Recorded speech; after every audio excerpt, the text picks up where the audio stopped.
اگر فرشتوں کی طرح مانتے ہو تو مجھے بھی مولا مانو گے اور علی کو بھی. اب یہاں پر کتنے لوگ ہیں انہوں نے کہا پیغمبر خدا آپ کو مانیں گے مگر علی کو نہیں مانیں گے. ہاں جی کچھ لوگ گمراہ ہو گئے نا. بالکل اسی طرح سے 12ویں امام جب غیبت کبریٰ میں جانے لگے تو امام نے بھی کہا کہ مجھے کس طرح سے مانتے ہو؟ فرشتوں کی طرح اگر تمہارا ایمان ہے کہ مجھے بھی مانتے ہو اور جس کو میں منواؤں گا اسے بھی مانو گے تو سنو میں جا رہا ہوں غیبت کبریٰ میں, تم اس عالم کی تقلید میں رہنا جو سب سے بڑا عالم بھی ہو اور سب سے بڑا متقی بھی ہو. تو اب جو فرشتے کی طرح مانتے ہیں وہ تقلید کرتے ہیں, جو فرشتوں کی طرح نہیں مانتے وہ کہتے ہیں تقلید کی ضرورت نہیں, ہم ڈائریکٹ امام کی تقلید کریں گے. صلوات پڑھیے محمد و آلہ. ہاں جی وہی بات ہوئی نا, ہم امام زمانہ کی ڈائریکٹ تقلید کریں گے, مجتہد کی تقلید نہیں کریں گے. اب آپ نے دیکھا یہ یہاں ادھر گمراہ ہو گئے, ادھر پہلی امامت میں ایک گروہ گمراہ ہو گیا, کہنے لگا اللہ کے رسول آپ کو مولا مانیں گے علی کو نہیں مانیں گے. انہوں نے کہا امام زمانہ آپ کو مانیں گے مگر یہ جو آپ مجتہد کا حکم دے رہے ہیں اسے نہیں مانیں گے. سر کس کی طاقت ہے؟ امام کی طاقت. اور امام کی طاقت جس کی پشت پناہ ہو جائے پھر وہ کمزور کب رہتا ہے, وہ چھوٹی طاقت کب رہتی ہے؟ نہیں, سب سے بڑی طاقت وہی ہے جس کی پشت پر امام زمانہ کا ہاتھ ہے.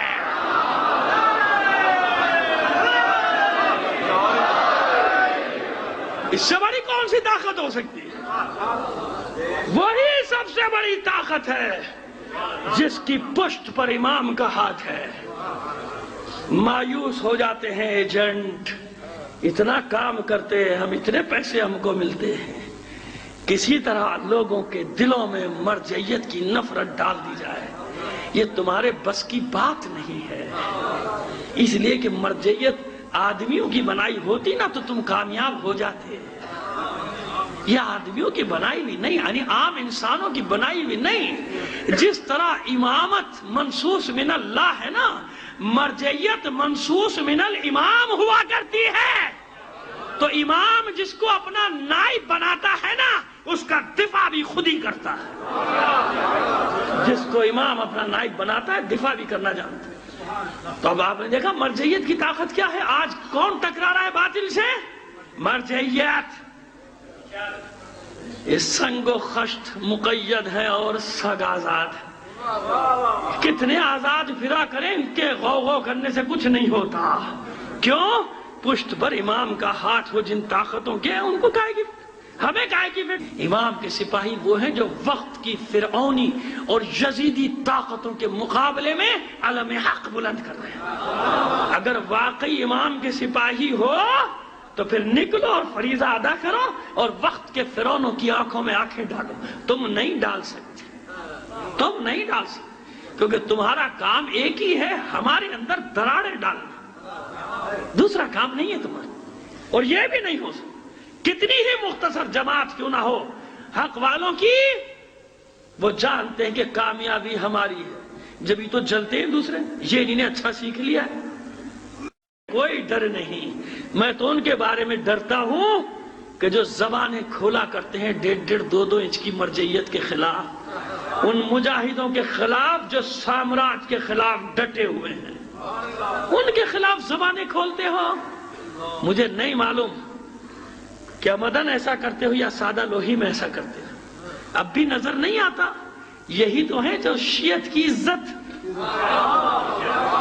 یہی تو ہے جو تمہیں عزت دے رہے ہیں, یہی تو ہے جو تمہیں سر بلند کر رہے ہیں دنیا کی قوموں میں. انہی کا کردار ہے کہ اگر ڈرتے ہیں تو صرف اسی سے ڈرتے ہیں اور کسی سے نہیں ڈرتے. کہتے ہیں بھائی یہ خطرناک لوگ ہیں, ان کے علماء بہت خطرناک ہیں, ان کے مراجع خطرناک ہیں. ہم ان مراجع کرام اور علماء اعظام کو دیکھتے ہیں کہ جو اہل بیت اطہار علیہ السلام کی تعلیمات میں ڈھلے ہوئے, ان کی تعلیمات کے اوپر عمل کرتے ہوئے دین اہل بیت اطہار علیہ السلام, وہ فکر جو اہل بیت اطہار علیہ السلام نے پھیلائی, جو در حقیقت نبی اکرم کی فکر ہے اور اللہ تعالیٰ کی فکر ہے, مراجع کرام اس فکر کا دفاع کرتے نظر آتے ہیں. اور مراجع کرام میں جو خاص بات ہمیں نظر آتی ہے وہ اہل بیت اطہار علیہ السلام کے مقابلے میں ان کا تواضع ہے، اور جس طریقے سے خضوع اور خشوع کے ساتھ اہل بیت اطہار علیہ السلام کے معاملے میں پیش آتے ہیں، اس سے ہمیں ان کی عقیدت کا اندازہ ہوتا ہے جو اہل بیت کے لیے ان کے دلوں میں موجود ہے۔ پروردگار عالم نے جس طرح انسانوں کی ہدایت کے لیے ائمہ اطہار علیہ السلام اور ان سے قبل انبیاء کرام علیہ السلام کو ارسال فرمایا، اسی انداز میں پروردگار عالم نے زمان غیبت میں ائمہ اطہار علیہ السلام کی ظاہری غیر موجودگی میں انسانوں کی ہدایت کے معاملے کو بے تعلق نہیں چھوڑ دیا، بلکہ انسانوں کی ہدایت کے لیے ایک بندوبست فرمایا، اور وہ بندوبست یہ تھا کہ جو لوگ اہل بیت اطہار علیہ السلام کی تعلیمات سے بہت اچھی طرح واقف ہوں، ان کی احادیث کے بارے میں مہارت رکھتے ہوں، ان کی تعلیمات کو سمجھنے والے ہوں، یہ افراد انسانیت کی رہنمائی کریں، اور جو بھی انسان کو مسائل درپیش ہوں وہ ان انسانوں کی مدد سے جو اہل بیت اطہار علیہ السلام کے علوم میں مہارت رکھتے ہیں، تقویٰ اور پرہیزگاری کا نمونہ ہوں، ان کی مدد سے مسائل حل ہو پائیں۔ اہل بیت اطہار علیہ السلام نے اپنی حیات طیبہ ہی میں اس بات کا اعلان فرما دیا تھا، لہذا کہیں پر تو ایسا ہوا کہ کوئی شخص کسی دور دراز شہر سے امام معصوم کی خدمت میں پہنچا اور اس نے کہا کہ اے امام، آپ کی غیر موجودگی میں کن لوگوں سے رجوع کیا کروں تاکہ اپنے مسائل کو جان سکوں؟ تو ائمہ اطہار علیہ السلام نے فرمایا کہ جو ہمارے حلال و حرام کو جانتے ہوں، جو ہماری روایات میں نظر رکھتے